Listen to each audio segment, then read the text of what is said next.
riveted.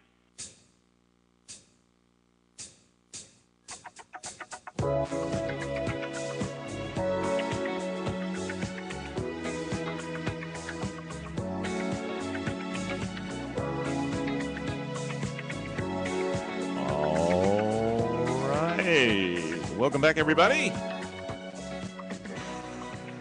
Remember, our phone lines are open, 941-745-1490. Toll free, it's going to be 888-761-1490. You've got me, you got Keith, you got Mike, you got Eric, and our special guest, Eve Littlepage. Let me give an introduction to Eve real quick here.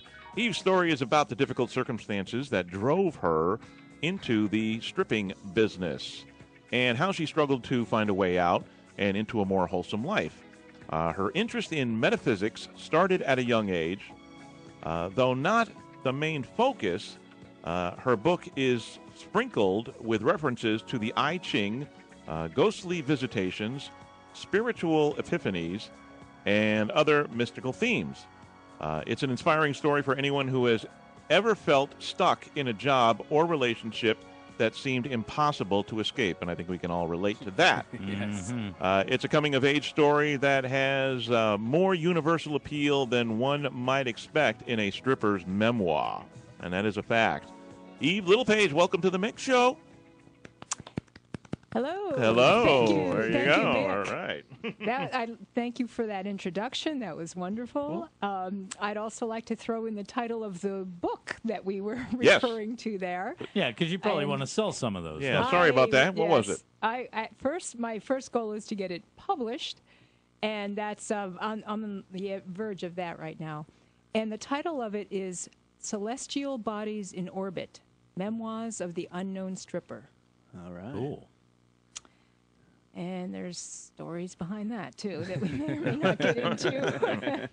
And you are local, so hence the fact you were able to stop by the studio. Yes, I just dropped by on my way to the mall. I had nothing else to do tonight. Now, I'm a little embarrassed because most television and radio programs have a green room, and they provide food for their guests. Okay. This is the only show where the guests provide food for us. I was going to say, we get lucky when people come into the studio. Yes, we do. Yeah. And Eve dropped by tonight with some, is this chocolate chip coffee cake? Well, it's a bunt cake. Bunt cake. I can say that on the air, can't I? Bunt? Bunt with it. You just did. Too late now. It's out there. Somebody called the lawyers. It's a bunt cake. It is definitely high fat, high Good. sugar. Oh, yeah. That's what I'm all about. Perfect. I can couldn't eat believe cake. they said, click here for nutritional information on the recipe, because who wants that? No. They want bunt cake. No, we want something that's good. And it's got kind of chocolate chips and shaved chocolate sprinkled through it. And it is the title of it is Better Than Sex Cake. Oh. And I'm going to offer a special bonus to your listeners, because I am going to post the recipe for the Better Than Sex Cake on my blog site. That is evelittlepage.com. All right. Spelled very simply, just like it sounds, evelittlepage.com. And I'll have that recipe up probably after the show tonight, and with a link to the website where it came from, which has 20 other recipes for cakes that all are called Better Than Sex Cake. Better Than Sex Cake 2 and 4, and, It sounds like sort of like a porn series. They get all the way up. It is. Some of them are actually named Better Than Robert Redford Cake, and I think they snuck a Paul Newman one in there, too. Wow, they're dating themselves. No kidding. I was going to wonder if there were more than 70 varieties of this particular cake. 69. Yes, I wasn't going to say that because We don't know if we can say 69 on the That's radio. right. We got to be careful. Have you had a bite? Have you tasted it? I've eaten an entire cake by myself Okay. before, All right. I think, but Okay. I'm going to wait a little while for myself. But And was it better than sex? well, I can't speak for everybody on that, can I? But the way I see it is, why does it have to be an either-or situation? Eat cake while having sex. Yeah. Sounds fine. Hey, I want my That's it. cake and I want to eat it too. There you go. Now you can draw Yeah. your own little scenario there. There you go. I want my cake and I want to eat it too. Hello? No. Anybody? I don't get No, what you are don't get talking that? about? All right, you idiots. All right. Thanks. What's he talking Well, about? Making a reference to oral sex. Thank you very much.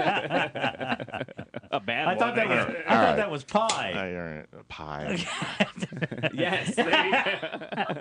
All right. All right. So the reason that I brought the cake also, as I was telling you earlier, was that 2 weeks from tonight is a very big night for me. It's my birthday. It's Halloween.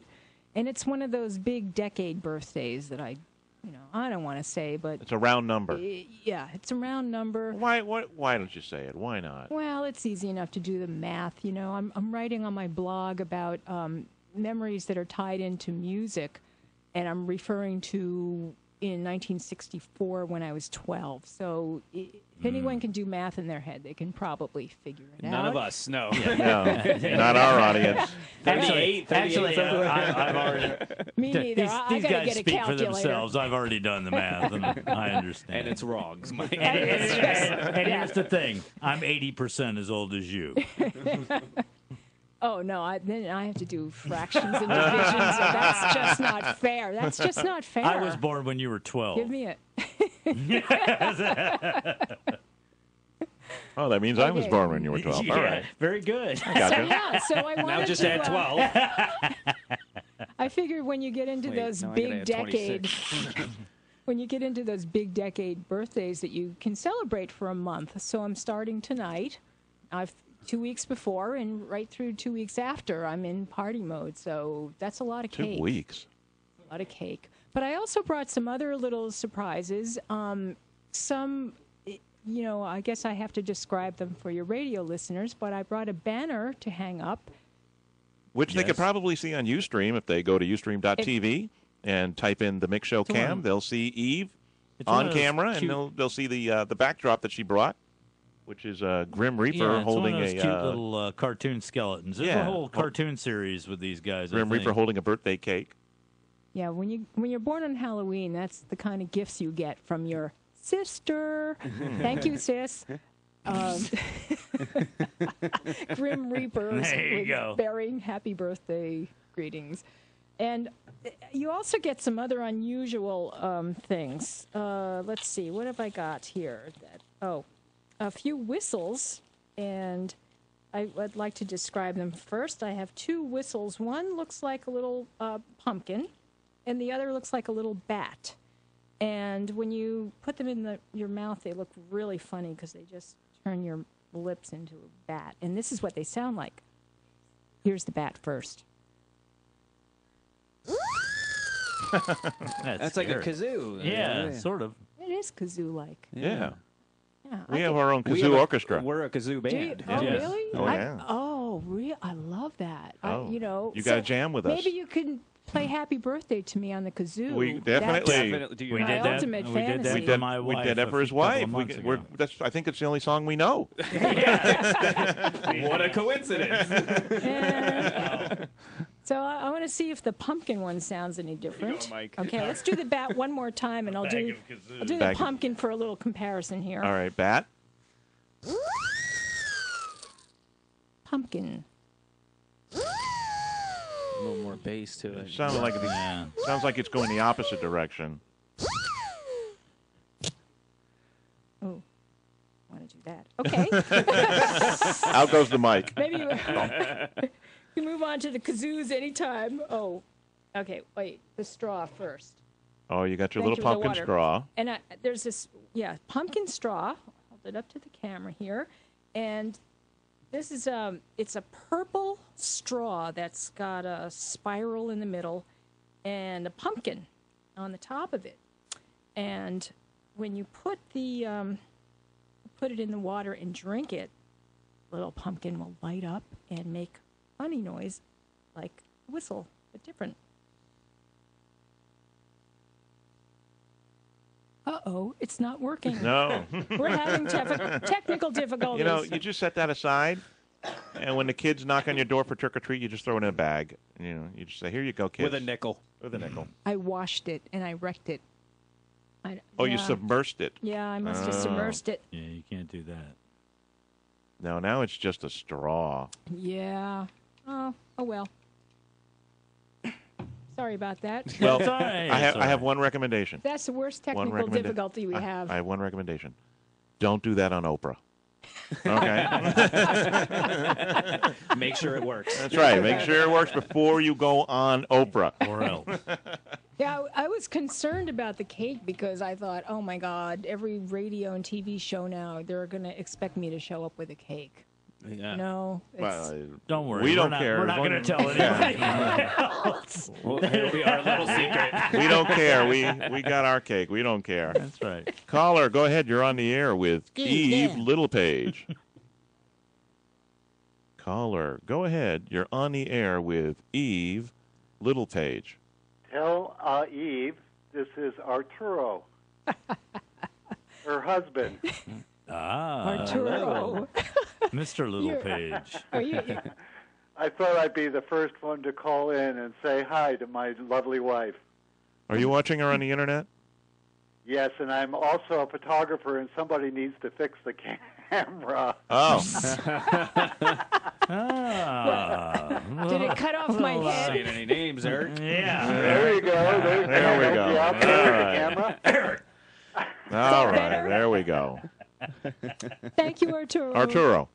What about Mick though? I don't see him either. Oh, you're not missing you're not anything. missing a damn No. thing. This Trust me. camera's not that big. Yeah, we don't have yet. It's not. Oh, Yeah, okay. it's a small All right, room, well, and it's you have the most important person on air it's the now. guest. It's Exactly. all about the guest. Exactly. So Arturo, how long you been married? He There can't you do go. math in his head Oh. either. All right, I'm going to go say bye now.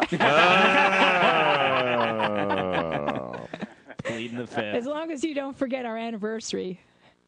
Yeah, did you tell him that's also on your birthday? No, I didn't tell them. You just did. Yes, Oh. yes. I have All a right. happy. Bye-bye. Definitely So don't she forget just that reminded you. Bye. All right, Arturo. Bye, Arturo. Arturo, are you Yeah. there? Okay, Arturo. Well, I know you're a little nervous being on the air, but hang up, catch your breath, and when you call back, if you could provide us with some real salacious stories about Eve, we would really appreciate it. And I will She can really kill actually you do too. pretty well by herself. Oh, well, good. That's then let's get right into it. Who needs you? Okay. All right. Thanks for calling in. Sure. Bye-bye. Bye-bye. Oh, wait. Oh, we should have had Arturo play the game. See? What game?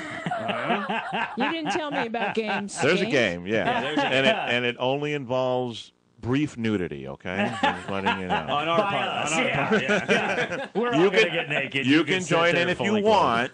You know, there's no pressure. But, you know. Man, he's really dropping the ball today. No, clothed. Take that megaphone with you. hey, could you hold this up to the camera, please? I just want to state for the record that there is a small cock in the studio, and it's not mine, okay? It was sitting right in front of It's you. definitely not Yeah. mine.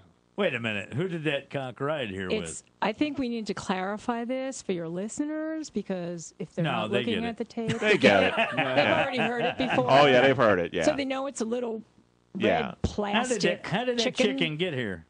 I don't know. Look, I was here 2 hours sitting right where you're sitting, and believe me, I was the only little. Look, well. Look, first thing, for the record, my wife has called in, and she stated, for the record, that I do not carry a small cock, No. okay? Hold on.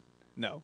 I believe what she said was inches. Yes. Yeah, Which with an could be S. two. Yeah, with an well, S. it It was plural, not singular. Congratulations, you have more than Two. one inch. Yeah. That's all we got confirmation. You have more than one. I remember don't this. carry a small cock even when the pool is cold. I'm telling you, I don't even know. So anyways, so I digress. Anyways, back to you, Eve. Okay. She was worried about She's the looking thing for she the couldn't exit. say. How do I get out of here? I was actually wondering, I didn't want to get in the middle of some story and have you tell me we have to go to commercial now. Do you actually have any sponsors for this show? Do we do commercials? Yeah, Mick, do we?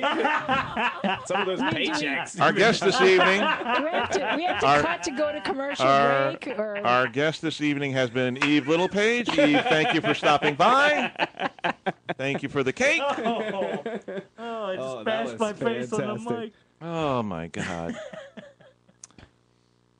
I'm sorry. The answer to that is no. I don't know if you gathered that from our reaction. So there's... Oh, okay. No right. no sponsors and no small cocks. Okay. No, we actually were just walking by one day and the door was unlocked, so we That's started right. doing a show. We could, hey kids, let's do a show. Yep. So, all right. So let's get Okay. back to you. At some point in time, what year was it when you? What you're stating is you were under certain circumstances you were forced to go and become a dancer.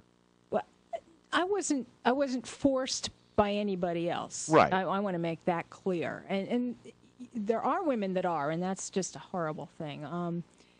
But it was the circumstances, and there were several circumstances that came together. One of the catalysts was being in a really bad relationship that I needed to get out of, and with the potential threat of violence. So it was really a scary time, living with the awareness that if I tried to leave, I could be killed. And I ended up going into that business as a way to get the money to leave. I mean, when you don't even have bus fare in your pocket, that's one of the ways that abusers will keep their victim under control, is to just keep them penniless. And Kind of like Mick does with us. It works. I can vouch for that.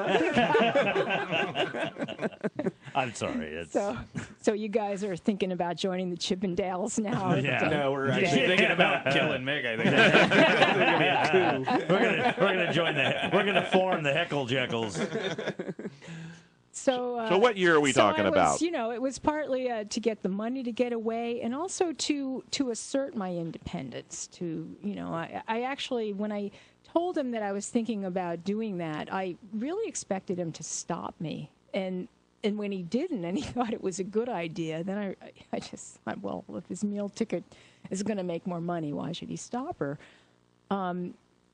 So it wasn't something I dreamed about for years. I mean, it wasn't anything. When I was playing dress up as a little girl, the last thing I thought I'd be doing was being a stripper eventually. And I thought I'd just do it for a short time, a few weeks, maybe a couple of months, to get away from him. It ended up just getting so caught up in it, it became 10 years of my life. Wow. When did it start, and where did it start? And it was in... It was the mid-1970s, and that's the closest I can get to a date. Okay. I mean, sometimes last week is even hard for me to remember. That's why it was very challenging to do a memoir. And so it was in Revere, Mass. Was the first place that I danced. Almost had an audition in the combat zone. I don't know if anybody here knows what the combat zone is. It's the adult area of Boston, isn't it? Right, the red light district of Boston. And I went down there, but that was not my scene. I couldn't do it. And I didn't even know there were clubs in the suburbs, which were much more tame and almost family friendly compared to what the combat zone is. Mm-hmm. And Eric's writing notes. He does that a lot. There's a lot of... He does that one where it's like origami. And yeah. So what's tricky for me, and I don't know how this works, I mean, I want to talk about the book, but I don't want to give too much away and have it be a spoiler. There was a review. I went on Amazon to read a book review, and the first line said, "This book was so awesome," and then it went on for a paragraph it wasn't a review. It was basically a synopsis of the story. It told me everything, all the main points of the action, and I thought, well, I don't need to read that now. So I don't want to do that with my book. exactly. So that's where it gets a little tricky, trying to give you some specifics of All right, you know, so when I got in for the first time. But one of the things I wanted to talk about was something I hadn't been aware of until I was nearly finished with my memoir. And then I thought, well, I'd been away from the business. I just distanced myself from it, didn't really give it much of a thought. Had a couple friends that were still in it for a while, but I started to try to do some research to find out what was going on with it today. And what I realized in my research was that I was right in that crossroads period. Right. I danced between 75 and 85.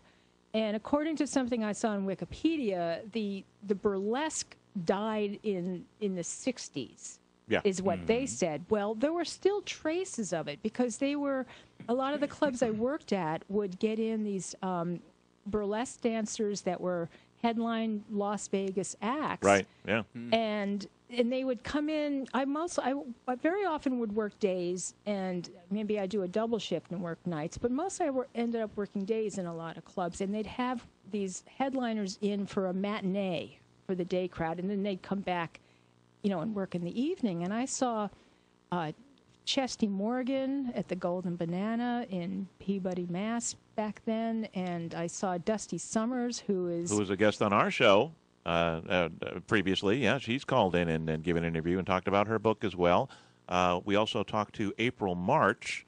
I don't know if you're familiar with her. You may or may not have crossed paths with her, but she was in burlesque since, I believe, the early to mid-'50s. And had a tremendous career in burlesque. And like you said, it was just that arcing period about, you know, like you said, where burlesque was being phased out due to the sexual revolution of the 60s, where it just became all nude and there was no... what's the word I'm looking for? It was theater. Yeah, there was no showmanship. Nobody put on a show. It was just get out there, dance, get naked, and get over with. You know, so there was no show being put on, and you were at, like you said, at that crossroads, and you wanted to go the show route. You wanted to go the burlesque route instead of just the dance route. Right, and it wasn't expected by most of the clubs that I danced in, especially my earlier days. I mean, for the first 5 years, I bounced around from one club to the next, mostly in the North Shore of Boston. And for the last 5 years, I worked at one club at the Squire in Revere, which is still there, but it's changed a lot since the days I was there. And the club owners didn't tell us how to dance or what to dance to, and if I just wanted to, you know, wear the same outfit every show and unwear it as quickly as possible, that would have been fine with them. But I was seeing these amazing, like Dusty Summers. I mean, she came on and all she had on was this sheer negligee, and all of a sudden she pulls these doves out of it. It's like, you know, she was doing the, you know, magic on stage, and she was so graceful and elegant, and I really admired that. And so, but there was a mix of things going on because I liked the music that I liked, and so I was influenced by that, but I was still dancing to, you know, rock and roll and southern rock and rhythm and blues. But one thing I realized from watching a lot of these really top professionals, there's a whole different way you move when you're fully dressed as opposed to when you're nearly naked.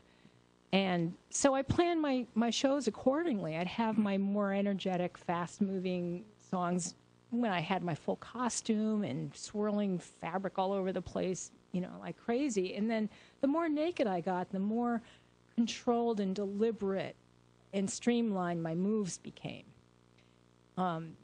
So when I got to the Squire, what I was delighted about was the manager there. It was a woman, first of all, and she really loved that old-time burlesque, and she encouraged us to get big, fancy costumes. Well, I couldn't afford, I mean, $3,000 on a costume back in the 70s. 1965, you know? yeah. That's... but what it did do was encourage me to be more creative once I got there. So So what was your outfit? I mean, give me what is a typical outfit that you would go start out with when you were throwing fabric and stuff like that? What were you wearing? Well, let's see. One of my favorites that became a standby was a wraparound black dress, and it had what they call a handkerchief hemline. It's a zigzag hemline, and it was a halter top type dress that when I take it off, I could turn it into a cape. So I could still hang on to the fabric for a while, because I frankly didn't really know what to do if I didn't have fabric or something to play with, And A it's prop, like a prop. I take my bra off and then just whip it around. I got as good at whipping a bra around as Bruce Lee with nunchucks. I mean, and some of those things, they were so packed with rhinestones. I mean, it could be a dangerous weapon if anybody really got out of control. Never had to do that, but well, you do have some sleazy patrons. If they get out of control, you can like smack David. them. Like David in the Bible. Like a slingshot. Whack him with a rhinestone. That's right. Take him out from across the room. Thanks from going from stripping to the Bible. Wow. And back. And back. Well, Let's get back. Okay. My name's Eve, and there's this apple snake thing. There you go. The snake thing, yeah. I mean, the snake. I discovered the word ecdysiast, which means striptease artist or dancer, probably about halfway through my career. Ecdysiast. ECDYSIAST. Never heard it. I see Mike nodding his head. He's hurt. Yep. He read it in the Bible. Yes. It was. It's between Deuteronomy and Numbers. The root word it comes from, ecdysis, meant to molt, like a snake shedding its skin, and so it was. I think it was coined by somebody named H.L. Mencken back in the 40s. The writer. The writer, yes. Is the one. So it is not a very old word. The root word is very old, but it's more meaning as far as being a striptease artist or dancer. And so the tease was really one of the main, for me it was one of the main tools in my toolbox. And I ended up getting out of the business right when one of my friends who stayed at the Squire for quite a while, she said that I got out in time. As far as she knew that I wouldn't have been very happy with the way things went. I liked having the stage, the distance. I wouldn't be comfortable doing lap dances. Right. And I'm not putting it down. There's a lot of women who are, supporting themselves, supporting children through doing that. I would have been uncomfortable for me. And I think that was one of the things all through that business that you come up against is you find out where your boundaries are. Yeah. And I was fortunate enough to be in touch with myself enough to know where they were. Mm-hmm. And sometimes you cross a boundary and you go, no, I don't like, let's pull it back a little bit. Well,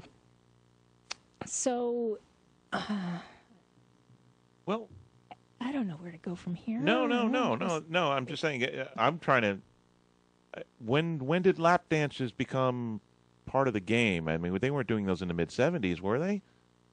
I think in some clubs they were. I mean, certainly in the combat zone it was happening. Okay. But then some of the other clubs, it just wasn't prevalent. Right. Wasn't there. Well, no, it wasn't. My memory of clubs, like from the early 80s when I was, just old enough to go into them, there were two kinds of clubs. There were topless bars, which were places where you could get lap dances, and you couldn't buy beer in our particular area, you know what I mean? But the girl would come out, she would dance to a song, then she'd take something off, then she'd dance to another song, then she'd take something else off, then she'd dance to the last song, and she was gone. There was also a place in Orlando called the Club Wana, which had people like Dusty Summers that would come through, and that was a whole different kind of a thing. Now, that place has since gone under with the rest of with that business. And they're long gone now. But there were definitely two distinct different types. One was almost like a gentleman's club. You know what I mean? It was a place that you could go and you could see a woman, but it wasn't, she wasn't on the stage 2 inches from your face. Right. Yeah, it was more of a show, and the other one was more of a contact sport. Yes. Yeah. Okay. And I did try, when I was phasing out of the business, I tried a couple of the stripograms. And, just to see, a friend of mine said, oh, I make good money doing this. And they, just come up now and then.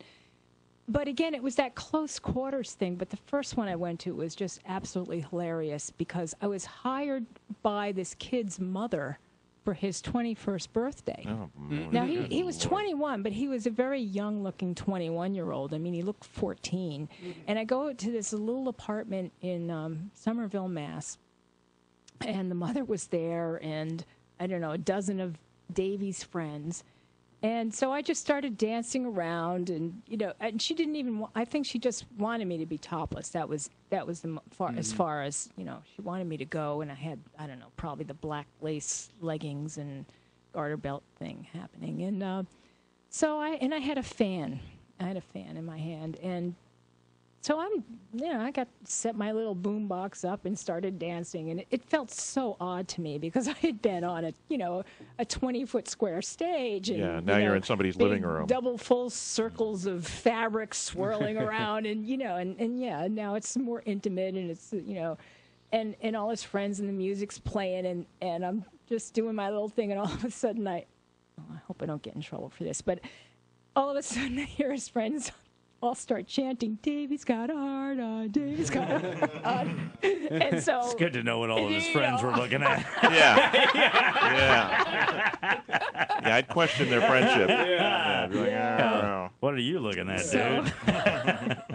So that was that one, and the only other stripogram I did was at MIT. You've heard of the famous Massachusetts Institute of Technology. Yep. And these two women hired me to do one for their boss, who, he was a real, science geek kind of guy. And I just walked down this long hall. I mean, MIT, it's really old buildings, that kind of gray-green paint. And, it felt like an old school. Well, it is a school, but, it kind of brought me back to, walking down the halls of the parochial school. And so I went in, and again, they just wanted me to be topless, but it was just really strange, totally surprising the guy, and, they just wanted a few pictures with my bra hanging around his neck and things like that. But that was the only two I did, and then I said, well, this isn't for me. The money might be good, but I just have my boundaries, and I probably could have made a lot more money in that business if my boundaries weren't where they were. Well, plus you got to worry. You got to consider safety as well. I mean, you're in somebody's apartment doing a stripogram. You just don't know. Things could get out of hand. Yes, that's Whereas true. In a club, you've got bouncers and you've got bartenders and you got management and you got somebody there, hopefully, that has your back and won't let a patron get out of line. They'll just throw them out on the street. Yeah, so we did. We had bouncers. I mean, they would just come out of the woodwork. You wouldn't even notice these guys until there was trouble, and then all of a sudden, it's like, where did you hide your 6'4" frame? It didn't happen too much. I mean, one time I did get knocked over some tables by a guy who was not the bouncer, but a bar patron saw a fight breaking out near the stage and couldn't wait to get to it to help break it up. And he just dumped me. He just pushed me right out of the way over a couple of tables. I landed and felt a little bruised up. And I thought, gee, what a hero. But but the bouncers were great. Luckily, I mean, we didn't have a whole lot of trouble, especially, like I said, I often worked in the day, and that was much more tame. I mean, you get guys coming in on their lunch breaks, or maybe stopping in right after work, but they got to go home to the wife or girlfriend or whatever. And but it was the nighttime that's when you get the gangs coming in. The guys, they're all out for the bachelor party or just out to hoot and holler, and that get would rowdy. Get crazier. Yeah. No, there were no. There is. there's polls in the Squire now because I know my friend told me, and I saw a picture on their website. But there weren't polls in any of the clubs that I worked in back then. And I guess they're very common. And in fact, pole dancing is becoming an like exercise form. Right. Yeah. They got DVDs out now where you can do pole dancing to get in shape and all that stuff. I know too. some I'm all girls who for it. have. Yeah, that's a different kind of pole dancing you're doing. It's true. Yeah. It's true. So And I the think pole's not anchored you know on what the I think. ground. I really think that you have two books in you. First is your. That's all? Well, no, at least two books, okay? Because your first Right. book is going into the realm of the stripping business, and then it ventures off into the spiritual aspects of your life. But then your second book is going to be the tell-all. You've got a tell-all book in you because you must have encountered a lot of politicians, judges, mobsters, famous people must have been at Especially in the foot of Boston, your yeah. at the foot of your stage. Not politicians, definitely not. Oh, No, sorry to Look, disappoint you, but Eve, There's it's enough 2012. there's enough stories most out of those there guys for are those. dead, so don't worry about it. You can say whatever you want. Except that Mitt Romney guy. yeah. You can talk about him. Hey, wait. Okay, Mitt. You got a binder. I got a binder. Is it full of women? It's full of. I have a binder full of women's words. All in right. Here. I think Yeah. Bill Clinton and Mitt should go against each other. See whose binder's bigger. Oh, really? Okay. So the book, actually, as far as the book is already written, and I'm on the verge of publishing it. I'm currently running a fundraising campaign on Kickstarter. I don't know. Does everybody here know what Kickstarter is? I've heard of it. Maybe I don't know if your listeners know it. It's a website, Kickstarter.com, where creative people can raise money for their projects. And it's not just artists, although there's a number of artists in all kinds of disciplines. It can be inventors as well, entrepreneurs. And so you put your project up. I have mine up there now. You can find it under... Well, actually, the easiest way to find it is to go to my blog, evelittlepage.com, where you'll also find the recipe for the Better Than Sex Cake tomorrow. And there's a link for my Kickstarter campaign there. And so you put the campaign up for about a month, let everybody in the world know that it's there, and they can pledge at different levels. Nothing is charged to their card until the end of the campaign, which for mine it's November 4th. And nothing is charged unless the campaign meets its minimum funding goal. Okay. In my case, it's $3,000, and about half of that money is going to go to fulfilling rewards. So there's rewards that usually correspond to the person's creative project. In my case, it would be signed books. I also have some T-shirts with the Celestial Bodies logo and travel mugs and things like that. And so anybody can pledge, and they'll get... Also, the other thing that I'm doing is I'm going to be able to get an ebook up within a week. That's only going to be... It's a pre-release ebook of Celestial Bodies in Orbit for my Kickstart backers. And anyone who pledges $10 or more is going to get a code to be able to download the ebook within, I'd say, a week. At the end of that, though, there'll be a little process, and I want to get it out in print. So nowadays, with self-publishing, you can do these things relatively inexpensively. Mm-hmm. But if you don't have any budget at all for marketing, the book is just going to sit there. Right, true. So that's what I'm trying to raise money for. Is I do have to pay for some permissions for a few things. I used a few lines from a Allman Brothers tune, and getting permissions for that, and some passages from the I Ching and a poem from E. Cummings, and some of those things need to be paid for, and paying my editor. Are you hearing that? I have an editor. It's a self-published book, but I actually decided to have an editor, which I hear is a big complaint now with a lot of the books that are being some thrown people up just there. can't write, and they don't know. Well, I don't know what if they I don't can. know. That's why I had an editor. Now, I've gotten some wonderful feedback from my manuscript readers, and that one of the women who read it, and she's a very well-educated woman and very bright, and not that somebody who's not educated can't be very bright. But one of the things that she said that I loved was that it made her think differently when she heard the word stripper, that it humanized it for her. And that was just wonderful to hear. And the other thing she said was it amazed her how often she heard the word stripper, that she hadn't even been aware of it before, but from the time she started reading it, and she finished it in a weekend because she said she was so interested in getting, excited to read it, and that she heard the word so much, but that she actually did think differently. And Well, there's a difference between a stripper and a dancer.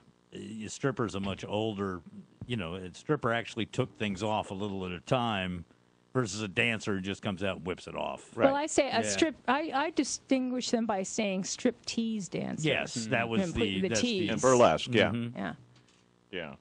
Yeah, And, emphasis on the tease most of the time. Yes. Too. Yes, I think I did a little research on April March. I never met her and wasn't aware of her, but there's a rich history of burlesque, and she was called the First Lady of Burlesque. First Lady of Burlesque because she looked like Jackie Kennedy. Like Jackie.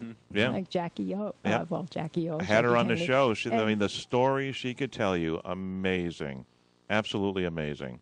But one of the things that she said in the biography I was reading was that she actually had never been completely naked in her whole career. No, she was a stripper / she was a burlesque star, and nobody ever saw her naked because she would dance with the feathers and the fans. Right. So they could see the silhouette through the lights and everything, but they never actually saw her naked. And she did great. Now listen, you told me. Let's see if this rings a bell for you. Does this bring back memories? See, now Eric's been wanting to get into Oh no. stripping. So what we want to do, we want you to rate. This is going to be his first song to strip to. So you rate him. I think he's doing terrible. You can get professional opinion. I couldn't be any softer. First rule is no touching. Yes. No touching. No And touching. don't forget my husband's watching. No. Oh, dude.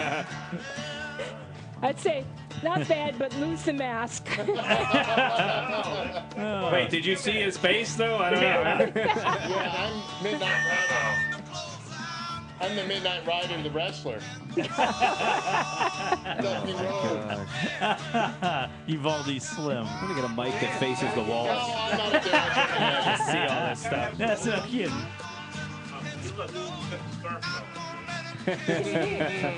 You need props, You gotta. All right. Well, I do At least remember. he's not wearing an adult diaper. Yes. He's trying to take his pants off. He might be. I don't know if your listeners probably don't know what's going on, and Oh, they do. I'm going to warn you, don't go to the video. Yeah. They do know what's going on. They do, and they'll understand. Well, I mean, I heard that all of your guests change their names and wear disguises when they come on this show. Now I know Well, why. let them do. Yeah, that's why you won't take off your glasses. Smart ones. That's right. Well, So so does he have a future? he does. I'm just not sure where As what it is. an auto mechanic. So stripping's not for him, huh? Garbage man. Oh, I don't like to say that. I mean, we all had to start out a little bit rough. It takes practice. You broke his heart. Another dream crushed here on the Mix Show. No, he's pretty buff. Buff. I think he could actually, he could be a hit at ladies' night. Well, he's in an abusive relationship with himself, so he needs my to find a choice. way out. So I think stripping is how he's going to do it, so he can get away from himself. But all right, well. Well, actually, You wrote didn't- about That or the, like a Vern Troyer stunt double. All right, so you didn't. She's not. What she's really saying is don't give up your day job. That's what she's saying. So she's saying there might be a future for you, but not yet. Probably not. Yeah, not yet. Not yet. Not. I think you can probably handle it, actually. All right. Were you turned on just a little? Turned on? Well, intrigued. Aren't you intrigued? Do you want me to Aren't you say intrigued? if I'm turned on? Husband's watching over there. Oh no. Well, but you did make me think of. I did write in my book about going to ladies' night at the Golden Banana. I worked at the Golden Banana, but every Thursday night we were all off because Banana. We're like just the happy to props. see you. Thank you. So Thursday nights, we didn't have to work because it was ladies' night, which meant they had men dancers in. Right. And I had the last place I wanted to go was into the club on my night off. But one of my friends, her husband was a dancer. Both of them were striptease dancers. And he was dancing that night, and she thought it would be just a blast if we all went and sat in the front row and harassed her husband. So we had about a half a dozen striptease dancers in the front row, which I don't know if you guys know, but the front row in every club that I was ever in was always referred to as perverts row. Okay. And I know Sticky floors. I knew a few guys that actually stopped sitting there once they found out our pet name for it. But we went and we were. I couldn't believe how raucous the women were.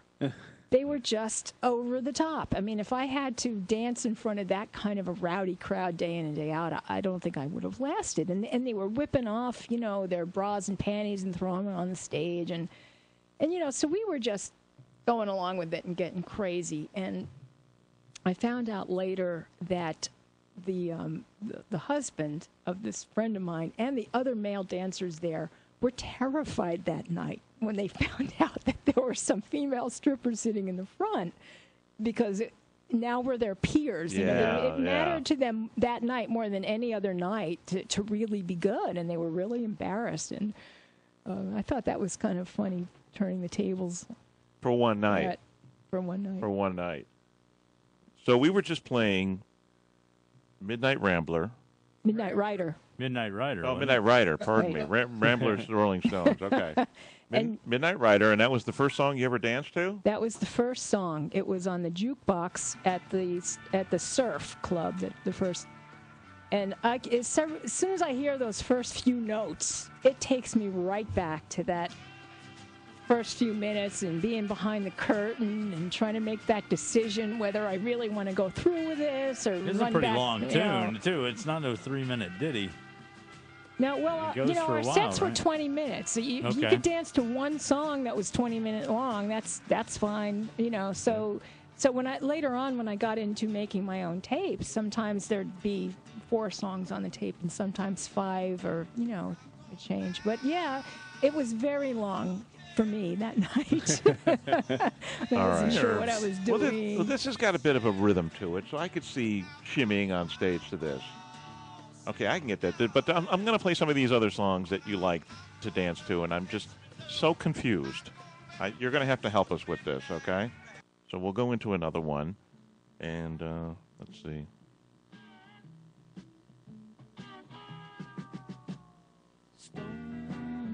This is 10 years after Stone Me. Oh, yeah. I've got the headphone jack that sounds like I'm standing at the top of the Skyway Bridge. Oh, yeah? Oh. So I'm having a little trouble picking up the tune. Yeah, I remember this. Yeah, but I don't think of it as a strip song. No, see? it is a rock and roll song. Yeah, No. and you like to dance to this. Yes, I did. That was actually one of the first, if you call it like a theme show that I put together. This is very early in my dancing career. I didn't have much money for costumes, so I had to improvise. And what I did to that Stone Me one was I did like a hippie chick, Yeah. Flower Child show. Yeah. And I had a beat up old pair of jeans that had the patches on the rump. derriere. Okay, Yeah. I wasn't sure. You couldn't say the B word. Okay, and the bunt Actually, cape you can word. say. Yeah, you can't say the know, B you word, but you can't. can say ass. Go ahead. Okay. All right. So anyway, I had You can say patches. ass, but you can't say the. And, Okay. so All right, I'm just. I put stripper zippers in the jeans so they can come off easy, and I had a headband tied around my hair, and I pretended I was smoking I had a fake joint, and You pretended? yeah. You pretended. On the stage, I pretended. Okay, but not off stage. Backstage was a different story. Now I can see this is a slow tune, so you're doing a lot of slow gyrations to this one. Now, what song is this? This is 10 years after Positive Vibrations. Oh no, I didn't dance to that song. Oh, you gave it to That's me. why. No, you know what? That I did. Stone Me / I think it was from the album. Positive Vibrations. Okay. Yes, that's how the songs were listed by the I gotcha. the song There you artist go. and the. Some old John and Now I did Ballad this. of John Yeah, and Yoko. Ballad of John and Yoko. I love this song. This was just really fun. It just had a great sassy little beat, and I'm still trying to see. I'm trying to envision myself sitting in the club. This was the Justin Bieber of its day. This is the pop music. But this is No, what it's I a was great saying song, about but I having, just don't associate it. I would think you'd be dancing to more, I don't want to say, it was just coming into vogue, but like disco type music, just something Motown. funk music. Yeah, something. Right. A lot of the girls were. But you were doing the whole rock thing. I just wasn't a disco. I mean, I enjoyed disco when I went out dancing for fun to the clubs, but it just didn't have enough. It was too repetitive, the same beat over and over. Right. I like songs that had changes in them. Like the Rolling Stones, Can You Hear Me Knocking? Has there's three Right. songs in that in song. one, right. And that was fun. And that's what I was talking about before, about being at that crossroads of influenced by that old burlesque, Yeah. but yet using music that was more modern to that time. And sometimes I did oldies too. I mean, I don't know what this one is. Jesse Colin Young. Oh yeah, it's a little bit different version of the one of Miss Hesitation, though. That was a really fun. Yeah, it's a little bit different version than the one I used. So I don't know if maybe that one was live and the one I used was a studio recording. But Miss Hesitation was fun. Hesitation stockings, hesitation shoes. Song for Julie. That was, yes. This was, again, I think you took my album listing as okay. the song. All right. Just say no and I'll move okay. on. Because I was thinking, I can't hear this in a strip yeah, club. yeah. It's just, Well, I mean, that's something you sit around and pass a joint around with, and it's at somebody's bedroom or their basement or something. well, that's probably why I liked it, Right on. Little out. Feet I love. Now, how did a girl from Boston Now, get this into so song, much Southern rock? Spanish Moon, I mean, it's singing about the clubs that I was in, and there were hookers and hustlers. True to life. I love this one.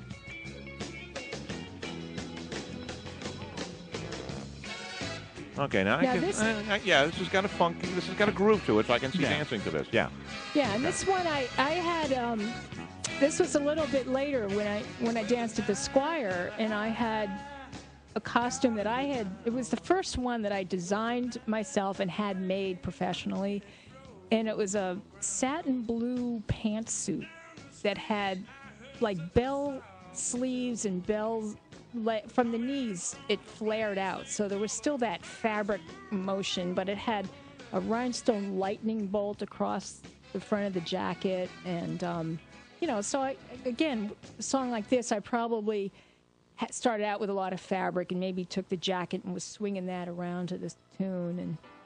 And Southside this Johnny. one, Southside Johnny. Come on, tell me this isn't a good strip club song. I got the fever.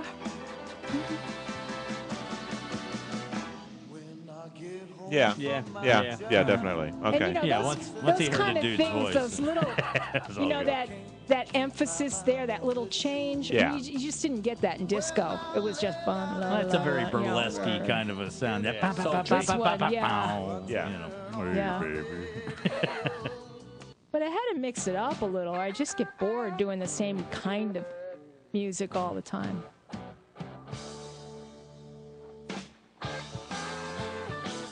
Leonard Skinner. Whiskey Rock and Roller. Yeah, it's Leonard early. Skinner, yep. That was again, you know. You can see. Yeah. You can see you're stripping to this. Yeah. But again, this would have been earlier in the show when I was more fully dressed. Yeah. Okay. All right.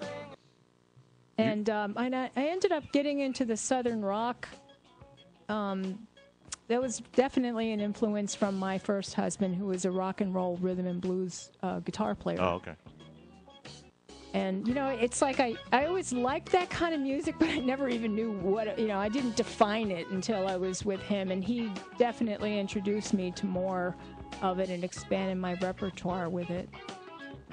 He didn't do it intentionally. It was just being around him, and I picked up his songs.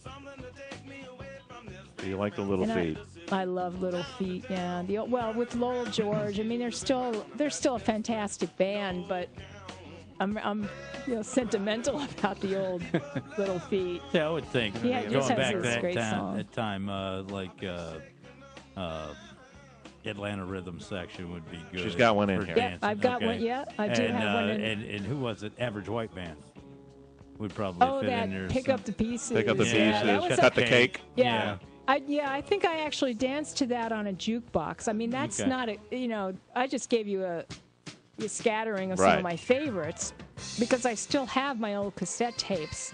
But there's a lot of jukebox songs, you know, before I started making my own tapes that I don't remember.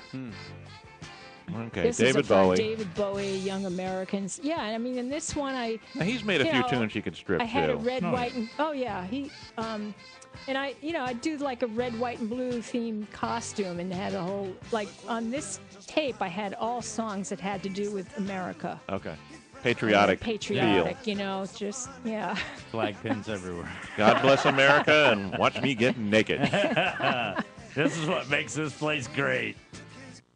You know, now that I think about it, I've been to a strip club once or twice in my life, and I Once don't- or twice? Yeah, and I don't think I've ever Liar, liar, pants not on fire. once been watching a woman up there getting naked and said, you know what, this song just isn't fitting. And not once. No. Well, Yeah. well. So I don't really know that part matters all that No, much. and that's true. That's as true. long as it's relevant to the No, time. that's Right. true. I mean, I'm jaded. You know, I'm very jaded. I like to listen to a lot of punk rock and new wave and things like that. I really don't like this kind of music. So for me to have to listen to it, you would have to get naked. Right. You would yeah. I would be able to tune it all out if you were getting naked. I'd be like, all right, Not now. Well- not anymore. Back then maybe, but not now. well, you know, we can always turn There's the no- camera off, you There's know. there's no music that would make it work for me now. Oh, okay. All right. Or you. So, yeah, I'd be like, okay, well, I hate this music, but at least she's getting naked. That's you go. cool. Yeah. There's the payoff. I'd listen Well, to Pablo Cruz. Justin Bieber. That's right. But I actually had I had a fair amount of guys that liked the same kind of music I did. That I could tell by their response that they were as much into the music as they were into me getting naked. Yeah. And some of you them shared even, the same musical taste. Yeah. Some of them even made tapes for me. Like, here, I think you'd like these. And you know, because it reflected the taste of what I was already dancing to. And that was really sweet. That was flattering. I mean, somebody made me a 2.5 hour tape of all these songs. And it wasn't like now where you can just download it from the that internet. was a big you deal know? back then. Yeah, that guy- Making that took 2.5 some hour time. tape. It took time. Yeah, you know, Recording it off the radio. yeah, No, or, well, you- or records. Record. Yeah. Records. Vinyl. Yeah. Yeah.